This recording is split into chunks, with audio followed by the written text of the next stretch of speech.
Bernie Sanders, currently the most liberal of the current slate of Democratic and Republican presidential candidates, has been making fundraising headlines. I told you last week he raised almost as much money as Hillary Clinton during the third quarter of 2015.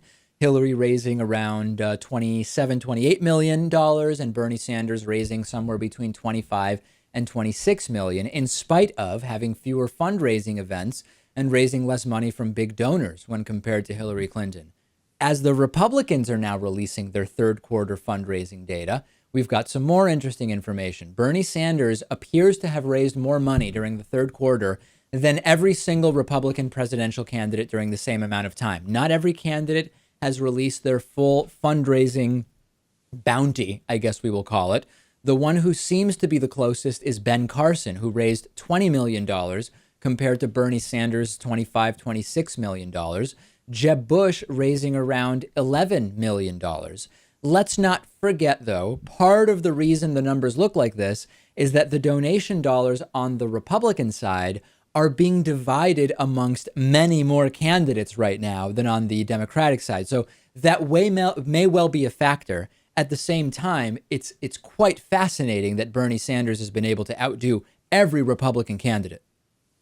Yeah, I mean, I guess so, because presumably there are Republicans that have Koch backing and the big corporation backing and all of that. So, there's still money we don't know about, right? Well, let's get to that. The direct donations are capped at $5,400 at different stages. You're able to donate, I don't remember, it's $2,000 or $2,500, and then post-primary, whatever.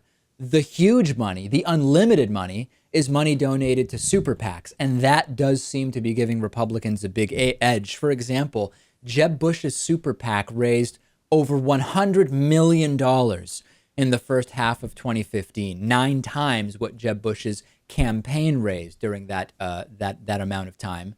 Bernie Sanders has rejected the idea of forming a super PAC if he does end up being a truly viable candidate, in the sense that he wins the Democratic primary, rather, or is in position to win it. Money is going to start coming in from other places, whether he likes it or not. And he may well have no connection organizationally to it, Lewis, or even in terms of an endorsement. Organizationally, I don't think it's legal for him to have a connection, but the money is going to start coming in. Yeah, it will. And it may not be as much as what someone like Jeb can raise through his super PAC. But unfortunately, it's going to be necessary. I mean, I completely agree with Bernie on campaign finance. At the same time, we're thinking pragmatically about, could he win if he can become the nominee? We don't know that. New polls in Nevada and South Carolina not looking good for Bernie, in spite of Iowa and New Hampshire looking quite good. We have to see. Could he win, Lewis, without receiving any money from outside sources? Historically speaking, probably not.